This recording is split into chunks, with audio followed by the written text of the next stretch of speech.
Back when my sons, Andrew and Weston, were 14 and 12, I found out that my wife at the time, Josephine, had been having a full-blown affair with my best friend, Ryan. I'm not talking about some one-time mistake or a fling from a year ago. No, this had been going on for over a decade. The entire time we were married.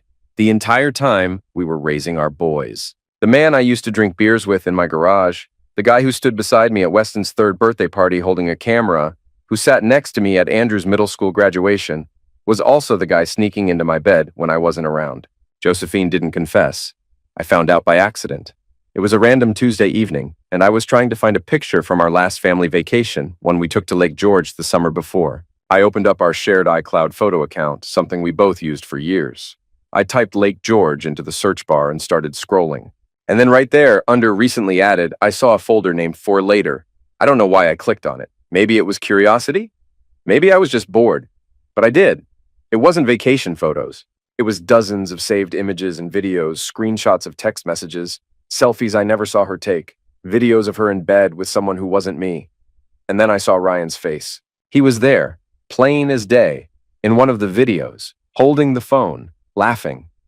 I sat there, frozen, for I don't know how long. At first, I thought it was a mistake, some horrible prank. Then I kept scrolling, image after image, text after text. I finally stood up, went downstairs, and found her in the living room folding laundry. I held up my phone and said, "How long?" She looked at me, almost like I'd asked what was for dinner. Then she sat down on the couch and said, "We didn't mean for it to go that far." That was it. No apology, no tears, just that. I nodded. I didn't scream, I didn't cry. I walked upstairs, packed a bag, just enough for a few nights, and left the house. I moved into a rental the next day. I didn't throw a tantrum. I didn't beg for answers. I just got gone. The divorce didn't drag. She didn't contest anything. I didn't fight her on custody either. We agreed on joint, but practically the boys stayed more with her. She was still in the house and they had school nearby. I didn't push it. What I did do, what I had to do, was get paternity tests. Not because I doubted the boys. I didn't. But because after that night, I didn't know what was real anymore. I went alone to the clinic, filled out the forms, sat in the waiting room, trying not to think about anything at all. I brought both boys in on separate days, told them it was just routine stuff. Josephine didn't say a word. The results came back 2 weeks later, both mine. I didn't cry, I didn't feel relief, I didn't feel anything. I just put the papers in a drawer and went to work. The next day, I went to work like nothing happened. No drama, no breakdown, just routine. I got up, shaved, poured myself some burnt coffee from the office pot, and typed away like my whole world hadn't just imploded. Now here's where it all went sideways. You'd think after something like that, your wife and your best friend betraying you, people would rally around you. Maybe not hate her, sure, but at least back me. Show some kind of loyalty. But no, instead, I kept hearing the same tired line over and over. You need to think about Andrew and Weston. Don't ruin their relationship with their mom. You can't poison them against her. So I didn't. Not once did I speak a bad word about Josephine to the boys, not even when it burned a hole straight through my chest. I never tried to keep them from seeing her, never tried to stop them from being around Ryan. And yeah, I swallowed that pill dry every time I saw them with him. At soccer games, school recitals, award ceremonies, I showed up, smiled, clapped, and kept it civil. My boys came first, always. Josephine and Ryan, they didn't hide. As soon as the ink was dry on the divorce papers, they went public. Took selfies at brunch, started showing up to functions as Mom and Ryan like they hadn't just detonated my entire life. I never said anything. I didn't need to. My boundary was simple. I only spoke to Josephine when it involved the boys. Everything else, I blocked it out, emotionally, mentally, socially. Ryan, at some point, decided he had a conscience. Or maybe he just thought we could be cool again. About a year after the dust had settled, he reached out, first a text, then a call, then a Facebook message that said, "I want to make things right between us." I left it on read, blocked him on every platform. Josephine didn't push it, not directly. But the family? That was another story. My mom, God love her, but she never did know when to stop, would drop these little emotional landmines into every other conversation. "You know, Ryan's been a real support system for the kids," she said once over Sunday lunch like it was just some neutral observation. I set my fork down slowly. "Support system?" I asked, raising an eyebrow. "You mean the guy who screwed my wife in my bed for 10 freaking years behind my back? That support system?" She winced. Graham, language. No, screw your language, I said. You don't get to sugarcoat what he did just because he showed up to a few school plays and bought Weston a pair of cleats. He inserted himself into their lives after destroying their family. Don't make him a hero for sticking around when he was half the reason everything fell apart in the first place. She didn't say much after that. But my sister... Oh, she took it further. Always thought she could speak hard truths, just because she rapped them in a concerned tone. We were sitting in her backyard. She was sipping wine, legs tucked under a blanket. He really stepped up when you walked away, she said. Just like that. No hesitation. Like I hadn't just taken a knife between the ribs 2 years prior and kept walking. I turned to her slowly. He did not step up, I said evenly. He was always there, in my bed, screwing my witch of an ex-wife. So stop painting him like he's some saint. I divorced that witch because of him. If he is so good, then I pray you get a husband like him. She blinked, mouth slightly open. And let me make one thing crystal clear, I added, leaning forward. I never walked away from my boys, never. I was there for every game, every parent-teacher conference, every time they needed me. But I refused to play happy family with a man who betrayed me in my own freaking house. You don't have to yell, she murmured. I'm not yelling, I said coldly. I'm setting the record straight. She tried to change the subject after that. I didn't let her. Next time you want to talk about who stepped up, I said, standing up to leave, maybe think about what it costs someone to stay. Because I stayed in my boys' lives without pretending the man who destroyed my marriage was some gift from God. I kept it civil. I kept it honest. And that took more strength than you'll ever understand. I left her sitting there in silence, the stem of her wine glass trembling just a little in her hand. That was the last time anyone in the family tried to push that narrative on me. 2 years into their little Hallmark romance, Ryan got sick, something terminal. I didn't ask questions and I didn't care. All I know is one day Weston came over, dropped his bag by the door and said quietly, Ryan's not doing good. I nodded. Tough to hear, I said. I'm sorry. And that was it. His decline was fast. I heard from Andrew that he was in and out of the hospital. At some point, hospice got involved. Apparently, he knew he was dying. And of course, that's when everyone gets reflective. Josephine called me one evening. I almost didn't pick up, but I saw the boys were both out and something told me to answer. Graham, she said, voice soft. Can we talk for a second? I didn't say anything. She continued. Ryan, he doesn't have much time left. He's been asking to see you just once. He said he wants to talk, apologize, make peace. I told her I wasn't interested. Simple as that. I had nothing to say to him, nothing to hear from him. Then Andrew and Weston tried. First it was Andrew. The phone rang on a Sunday afternoon. I let it buzz once before picking up. Dad, he said, his voice careful, too careful. Ryan, he's not doing well. It's really bad. I said nothing, just waited. He's been asking to see you, Andrew continued. Just once. He wants to talk, apologize, make peace. I let out a breath through my nose. That's so, yeah. And look, I know you two have history, but history? I cut in, sharp now. Is that what we're calling it? You mean when my best friend was screwing my wife under my own roof? Silence. Then he cleared his throat. He's sorry, Dad. He loves us. He wants to do the right thing before he dies. You owe it to us. For closure? Owed? I laughed, flat and humorless. I owe you closure with the man who destroyed our family? Screw you, son. Andrew's voice got tight. He's dying, Dad. I don't care if he's dying. Why should I? That landed like a slap. He paused, then said, It's the right thing to do. I felt heat rise in my chest, but my voice stayed steady. Who are you to tell me what is right? I said. Hey, son, why don't you let him screw your wife? Let him shatter your marriage. Let him piss on your loyalty and burn it to the ground. Will you still talk about the right thing then? Walk in my shoes for a mile. You might understand why I feel nothing but contempt for that piece of crap. I know you won't. So come down off that high horse, Andrew. You're being petty, he snapped.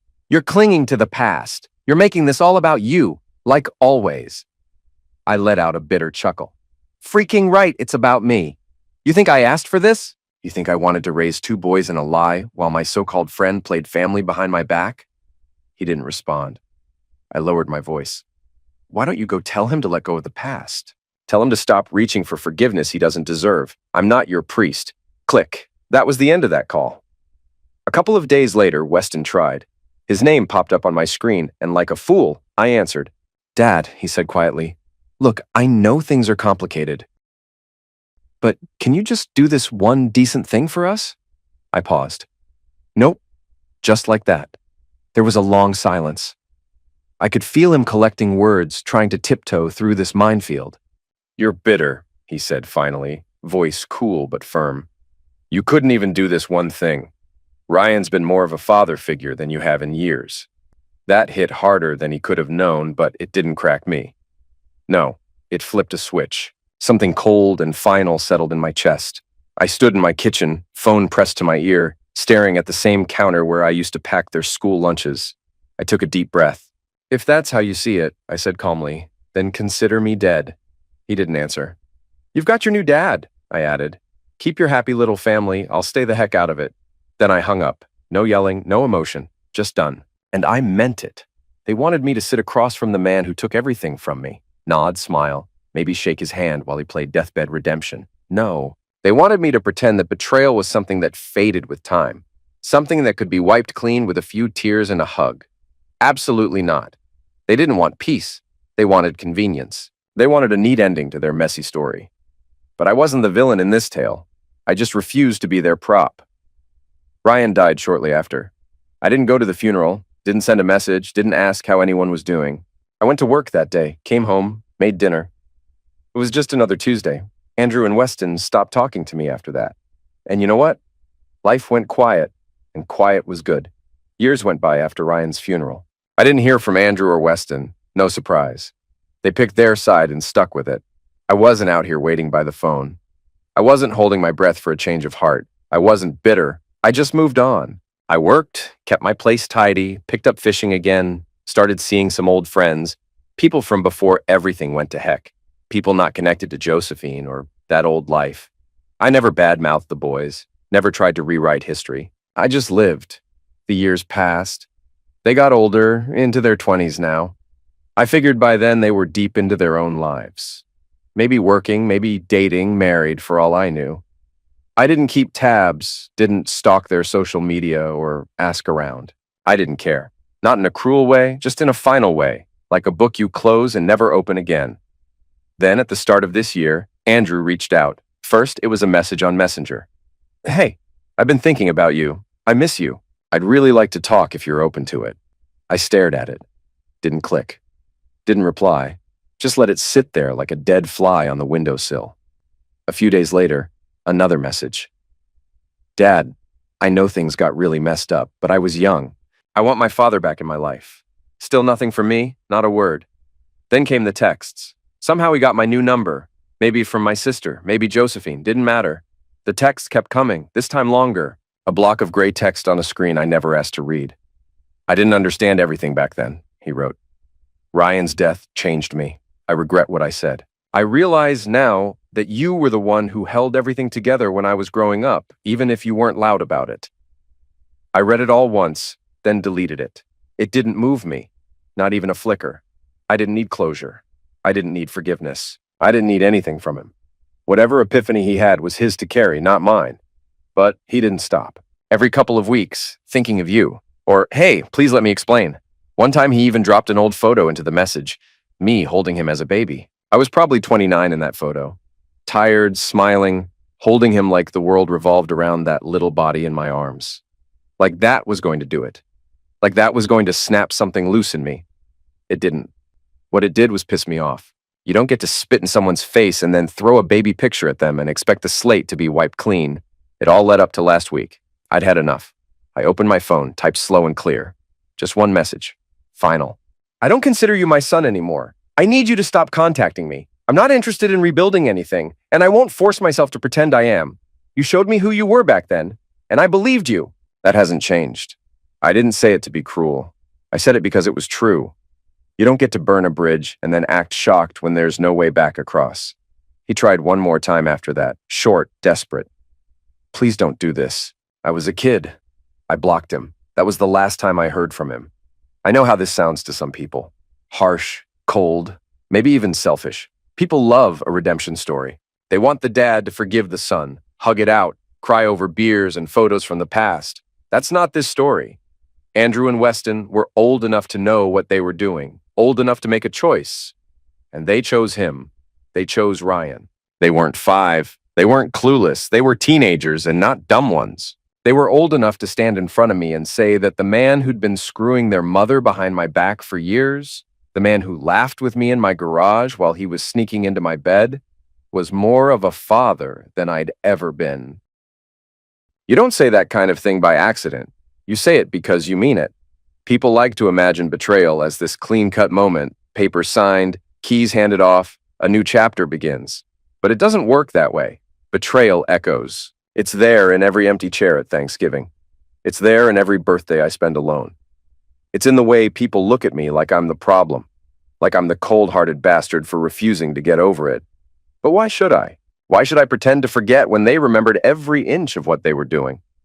No, I'm not interested in being a father again. Not to someone who watched me unravel and still spit on my name. I didn't cut them off the day I found out about the affair. I didn't run. I stayed. I kept things civil. I picked them up for weekends. I showed up to school events. I played my part even when I wanted to disappear. I put their needs first, even when mine were in shambles. But that day, they looked me in the eye and told me Ryan had been more of a father than I'd ever been. That's when I stepped away. Not before. Now? Now I live quietly. I go to work. I come home. I grill a steak when the weather's good, and I sleep like a baby. I'm not out here drowning in regret. I'm not refreshing their social media. I'm not waiting for an apology wrapped in a Hallmark card or a teary voicemail. I'm done. Josephine's still around, from what I hear. Haven't seen her in years. Don't want to. She made her choice. She rolled the dice, and she got the innings she deserved. Ryan's dead, her sons are grown, and whatever fantasy life she thought she was building with him, it is what it is now. Routine, quiet, and without me in it. As for me, I'm doing all right. Life's not exciting, but it's peaceful, and I'll take that every time. I don't need fireworks or noise. I've had enough of both to last 2 lifetimes. What I crave now is stillness, the kind that doesn't come with conditions or apologies. Later this year, I've booked myself a solo vacation. A week by a lake, nothing fancy, just a little cabin with a porch and a dock, a few rods, a cooler of beer, and no phone signal. That's the dream. No drama, no forced conversations. Just me, the water, and the silence. I can't wait. And no, before anyone asks, I'm not dating, not interested. That part of my life, it's off the table. I've got friends, I've got a few coworkers I trust. That's more than enough for me. I don't need someone else coming in and poking around the parts of me I spent years stitching back together. It's not about Josephine anymore. It's not about bitterness or heartbreak. It's just where I'm at. If Andrew ever reaches out again, I'm not planning to respond. I meant what I said. I'm not interested in pretending something's alive when it's long been buried. And if Weston ever shows up too, it'll be the same answer. I'm not angry. I'm just done.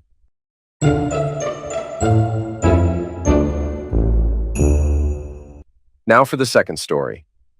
I met my wife, Leilani, when I was in my early 30s and she was in her mid-20s. We couldn't have been more different in terms of our backgrounds. I had already made a name for myself working as a quant. Long hours, tight deadlines, high stakes, but I thrived in that environment.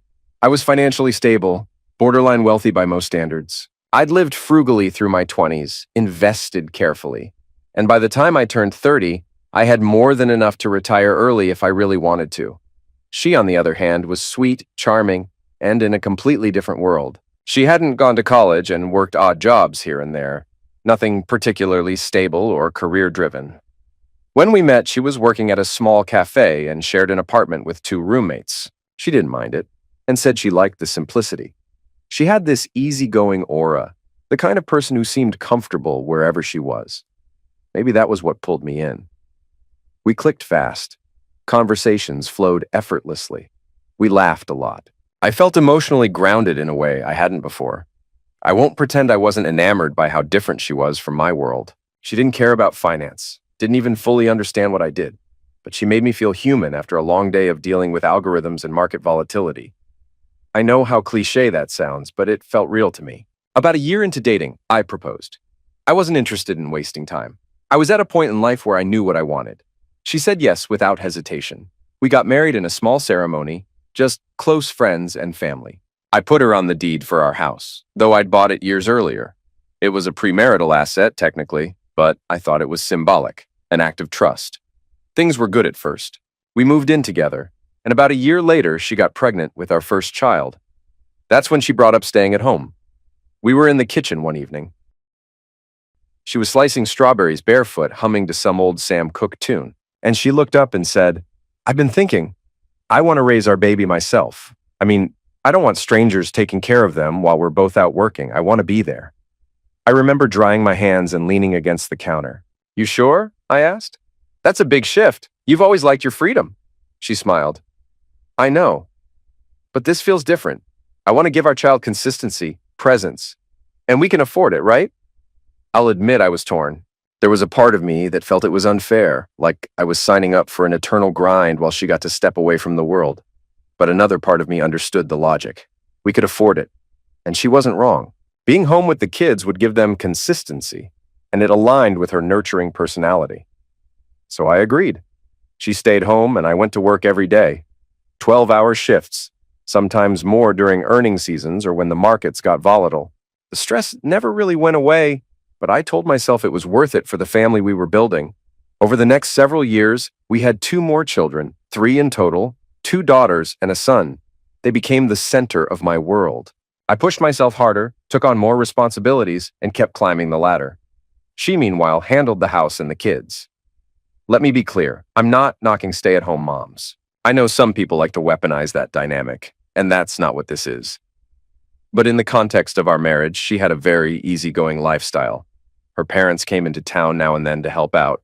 We had cleaners come in weekly. I handled all the financials, budgeting, investing, taxes. She never had to worry about bills, deadlines, or savings goals. And for 20-plus years, this was our dynamic. We weren't rich by hedge fund standards, but we lived a very comfortable upper-middle-class life. Our kids went to good schools. We traveled internationally every few years. I built our savings and investments carefully with a mix of U.S.-based assets and international holdings in my home country. Partly for tax efficiency, and partly because I never fully cut ties with where I came from. I thought we were solid. I thought we'd made it through the hardest years. Early childhood chaos, financial pressures, long work weeks, and had come out the other side stronger. Then, about 2 years ago, I found out she had been cheating. It wasn't even some random one-off thing. She was having a full-blown affair with her friend's husband. They had apparently met during play dates when the kids were younger, and over time it escalated into something more. I found out through a fluke. Our son accidentally picked up her phone when it rang. A message popped up on the screen. Nothing outright sexual, but it was intimate. He came to me with it, thinking it was weird. What followed was a week of unraveling. I started pulling at threads one by one until the whole thing came undone. I confronted her. We were sitting in the living room. She was on the couch, hands clasped tightly, eyes wide and defensive. I showed her the messages. At first, she denied it. "Jackson, it's not what it looks like." I didn't say anything, just stared at her, waited. Eventually, she broke. Okay, I won't lie anymore." I remember just standing there, trying to hold on to something solid in my mind. "How long?" She looked down. "A while, years, on and off." "Who is he?" I already knew, but I wanted to hear her say it. She whispered, "Travis." Travis, her friend Natalie's husband. She said it just happened, that she didn't mean to hurt me, that it wasn't planned. "I felt lost," she said, her voice small. "Once the kids got older and started spending more time away." I listened. I let her talk, but inside I felt something snap. I wasn't angry in a loud, yelling kind of way. I was just done. We divorced. Of course we did. Now here's where things got messy. Because our house was a premarital asset, she didn't have a claim to it in the strict legal sense. But everything else, our shared bank accounts, the investments I'd made during the marriage, even the ones abroad in my home country that were only in my name, legally, those were considered joint marital property. She ended up being awarded half of those investments. Over 90% of them were abroad and only accessible through me. On top of that, she was granted alimony for 20 years. 30% of my income.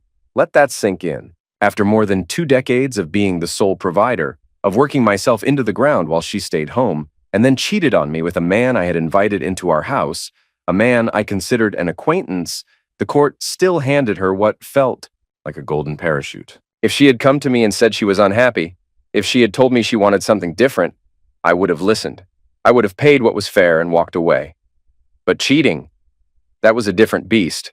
That wasn't just a breakdown, that was betrayal. So I did something I never imagined I would. I started planning my exit. I knew the only major asset we had in the US was our house. Since it was mine before the marriage, I had full rights to sell it. So I did. Fast, way below market, just to move it quickly. I liquidated what we had in our joint accounts and transferred everything abroad. She kept asking why it was taking so long to get her share. I remember one night she called me while I was in the middle of moving funds between accounts.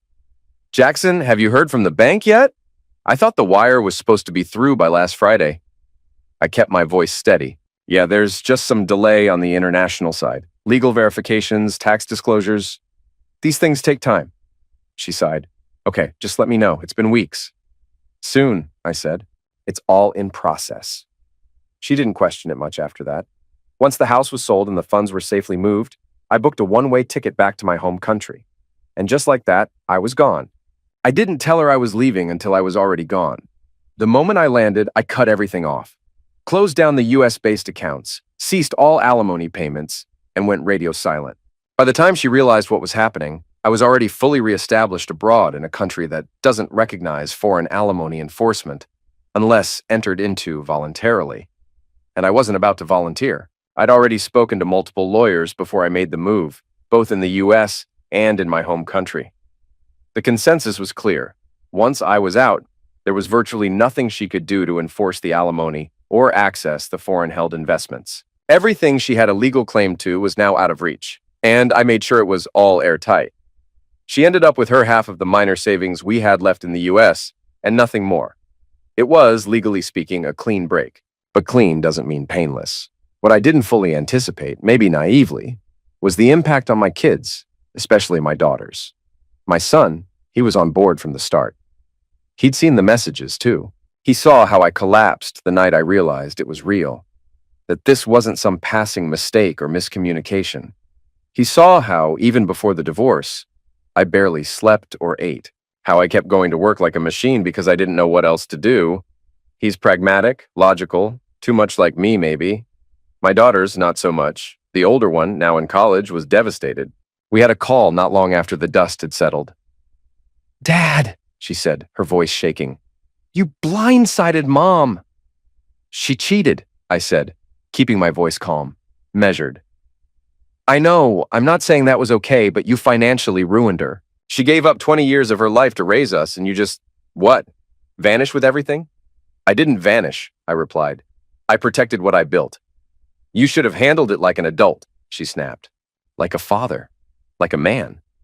That one stung more than I care to admit. She hung up before I could even respond. The younger one, still in high school, didn't say much at first, but she started pulling away. Rare texts, short calls. When we do talk, there's this underlying resentment, like she's waiting for me to apologize for something I'm not even sure I regret. They both sided with their mom, emotionally at least. And while I get it, she was the one who raised them day to day, who was at every recital and parent-teacher conference. I can't help but feel betrayed all over again. Like the loyalty I thought I'd earned by breaking my back for this family was conditional. I don't expect them to hate her. She's their mother. But I thought they'd at least understand why I did what I did. That this wasn't some cold revenge move. That this was a decision made after years of quietly carrying the entire weight of the household, financially, mentally, and emotionally. The truth is, even with everything settled, I don't feel free. I feel exiled. I've got money, peace, and distance, but also an aching gap where my family used to be. Holidays are awkward. Calls feel like diplomatic negotiations. I send money for birthdays and tuition, but the emotional currency, that's gone. There are moments, late at night, where I ask myself, did I go too far?